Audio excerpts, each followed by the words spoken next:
নমস্কার, আপনারা দেখছেন জব অ্যাড্রেসের পক্ষ থেকে একটি নতুন কাজের খবর, যেটি হচ্ছে আপনাদের কলকাতা এয়ারপোর্টে কাজের খবর আছে। আমাদের কলকাতা এয়ারপোর্টে কাজের খবর আছে। এখানে আপনাদের স্যালারি আছে 19,000 টাকা প্লাস PF গ্রস হচ্ছে আপনাদের 21,000 টাকা। নানা রকম পোস্টে আপনাদের কাজ আছে, ছেলে মেয়ে উভয় আপনারা আবেদন করতে পারবেন। আবেদন পদ্ধতি দুরকম আছে। কী আছে সেটা বলে দিই। তার আগে বলে দিই যে বয়স সীমা লাগছে মিনিমাম এখানে 35, আর এখানে মিনিমাম 35 থাকলে এখানে আবেদন করতে পারবেন, মানে 18 থেকে 35 থাকলে এখানে আবেদন করতে পারবেন। ST SC OBC যারা আছেন তাদের জন্য বয়সে যেরকম ছাড় থাকে সেরকম থাকবে, এবং এই কাজটি পার্মানেন্ট থাকবে। আপনাদের পার্মানেন্ট কাজ আছে, আপনাদের ছেলে মেয়ে উভয় কাজ করতে পারবেন। ডিউটি আওয়ার্স থাকবে 8 ঘন্টা ডিউটি আওয়ার্স থাকবে, এবং এখানে আপনাদের আদার্স বেনিফিট যেটা থাকে টুকটাক সেটা পাওয়া যাবে। থাকা খাওয়া কোনো কিছু ফ্রি নেই। সেক্ষেত্রে যারা চান যে এখানে এসে থেকে কাজ করতে, তো কাজ করতে পারেন। যারা নিয়ার বাই থাকেন কলকাতার আশেপাশে তারাও কাজ করতে পারেন, কোনো অসুবিধা নেই। এখানে আবেদন পদ্ধতি যেটা আছে সেটা বলার আগে একটু বলে দিই আপনাদেরকে, আমাদের চ্যানেলে যদি সাবস্ক্রাইব করে না থাকেন সাবস্ক্রাইব করে দিন এবং বেল আইকনটা ক্লিক করে অল করে দিন। এরকম নতুন আপডেট আপনাদের কাছে প্রতিনিয়ত আসতে থাকে।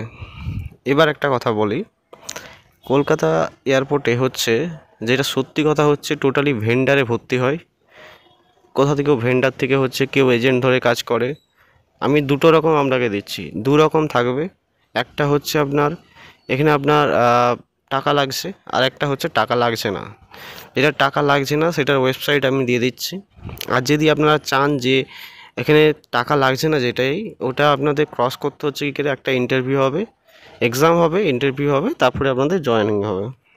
আর যদি চান যে না আমরা ডাইরেক্ট জয়েনিং করব, তাতে যদি আপনাদের 500,000 টাকা লাগে তো আমি দিতে রাজি আছি। তো সেই ক্ষেত্রে আমি একটা HR নাম্বার দিয়ে দেবো।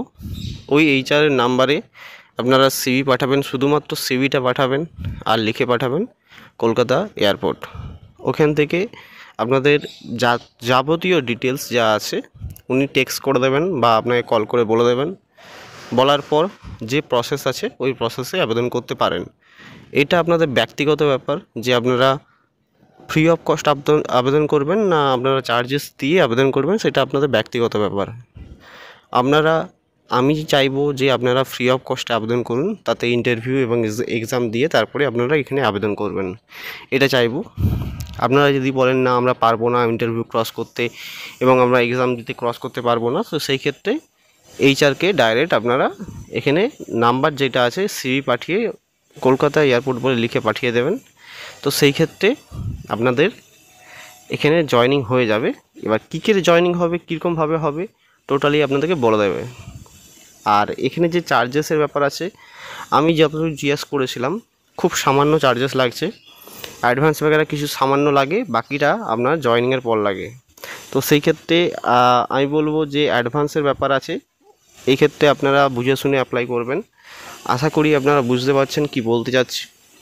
তো আবেদন করতে গেলে ডিসক্রিপশনে স্যারের নাম্বার আছে, স্যারের নাম্বারে আপনারা CV পাঠাতে পারেন বা ওয়েবসাইট থেকে ডাইরেক্ট আবেদন করতে পারেন।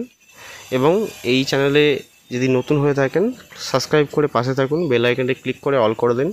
আর একটা লাস্ট আপনাদেরকে নিউজ দিয়ে দিই, সুপারভাইজার পোস্টে যে লাস্ট ভিডিও ছিল আপনাদের জয়েনিং কমপ্লিট হয়ে গেছে। যাদের জয়েনিং হয়নি তাদের ক্ষেত্রে আমাদের আগের মাসে জয়েনিং হবে, ধৈর্য ধরে থাকুন এবং জয়েনিংটা আমাদের হয়ে যাবে। কিছু জয়েনিং হয়েছে, কিছু টেকনিক্যালি ফল্টের জন্য আমাদের জয়েনিং হয়নি, তো সেই ক্ষেত্রে আগের মাসে হবে। আপনাদের 1 থেকে 10 তারিখের মধ্যে কমপ্লিট হয়ে যাবে আগের মাসে। তাই জন্যে বলছি একটু ধৈর্য ধরে আমাদের চ্যানেলটাকে ফলো করে রাখুন।